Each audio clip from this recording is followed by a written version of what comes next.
खेती में सबसे ज़्यादा दमदार माने जाने वाली खाद है डीएपी।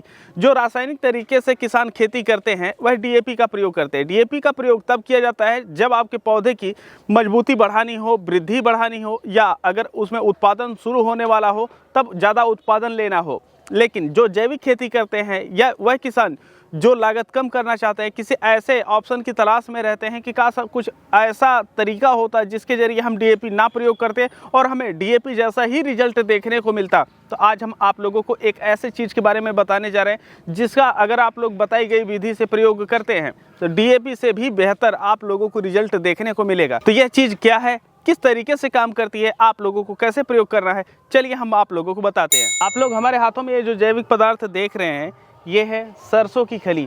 सरसों की खली प्रयोग करने की कई विधियां होती है, लेकिन आज हम आप लोगों को वह विधि बता रहे हैं कि इस विधि से जैसे ही आप प्रयोग करते हैं यह सरसों की खली तेज़ी से काम करना शुरू कर देती है और तुरंत काम करना शुरू कर देती है, जिसकी वजह से जो आपके पौधे को भोजन मिलता है यह तेज़ी से मिलता है। तो यह जो सरसों की खली है इसमें क्या क्या तत्व पाए जाते हैं, अगर हम प्रयोग करते हैं खेतों में तो कैसा रिजल्ट हमें देखने को मिलता है।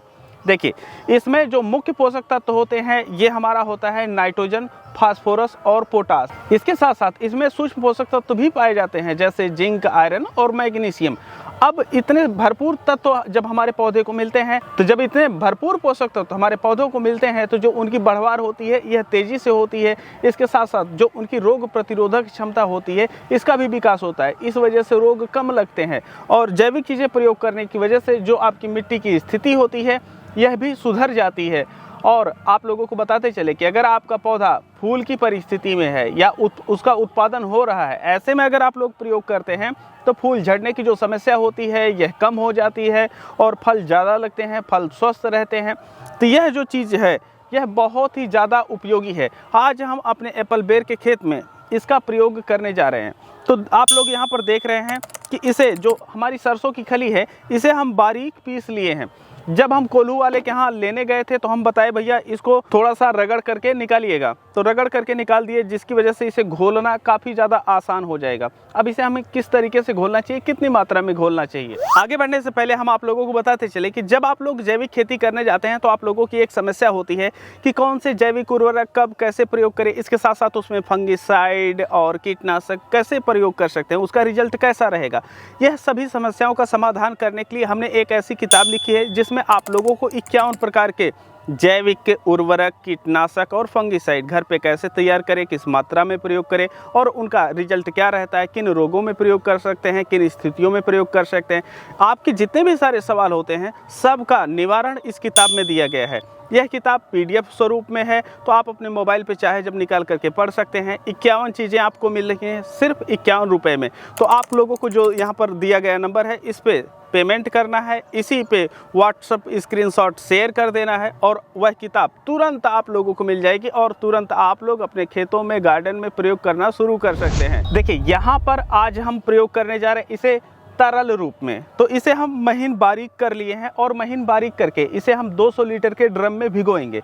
देखिए, अगर आपके पौधे छोटे हैं तो ऐसे में आप लोगों को एक ड्रम में तकरीबन 10 से 12 केजी लेना चाहिए। वहीं पर अगर आपके पौधे बड़े हैं, जैसे हमारा एप्पल बेर का पौधा है, तो ऐसी परिस्थिति में हम 18 से 20 केजी घोलेंगे 200 लीटर पानी में। और उसके बाद जब हमारा 200 लीटर का घोल तैयार हो जाएगा तो एक पौधे को 300 ml से लेकर के 400 ml डालेंगे।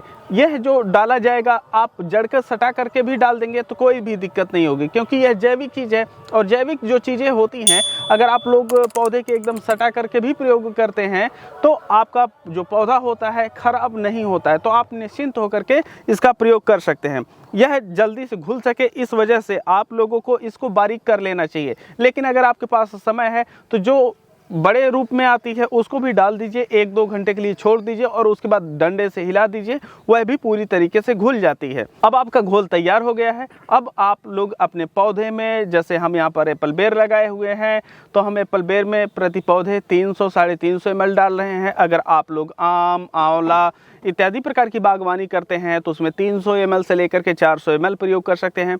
वहीं पर अगर आपके पास छोटे पौधे हैं जैसे फूल गोभी, पत्ता गोभी, बैगन इत्यादि में आपको करना है तो आप 50 ml से लेकर के 60 ml प्रति पौधे डाल सकते हैं। अब यह जो हमारी खली होती है सरसों की, यह कीटनाशक, फंगिसाइड, इसके साथ साथ उर्वरक तीनों का काम करती है, जो कि आपके खेत की स्थिति को सुधारते हैं, किसान मित्र कीड़ों की संख्या को बढ़ाते हैं और ओवरऑल आप लोगों को जो प्रोडक्शन मिलता है बेहतर क्वालिटी का मिलता है और आपकी खेती की जो लागत होती है यह काफ़ी ज़्यादा कम हो जाती है। तो आप लोग अगर ये सब चीज़ों को प्राप्त करना चाहते हैं तो जो सरसों की खली है इसको बताई गई विधि से अपने खेतों में प्रयोग करके और एक बेहतर रिजल्ट प्राप्त कर सकते हैं। अगर आप लोग जैविक खेती बहुत ही आसानी तरीके से करना चाहते हैं तो जो हम बताए किताब है जिसमें 51 प्रकार की आप लोगों को जैविक उर्वरक, कीटनाशक और फंगिसाइड मिलती है, वो भी सिर्फ 51 रुपये में। तो दिए गए नंबर पर संपर्क करके आप लोग प्राप्त कर सकते हैं।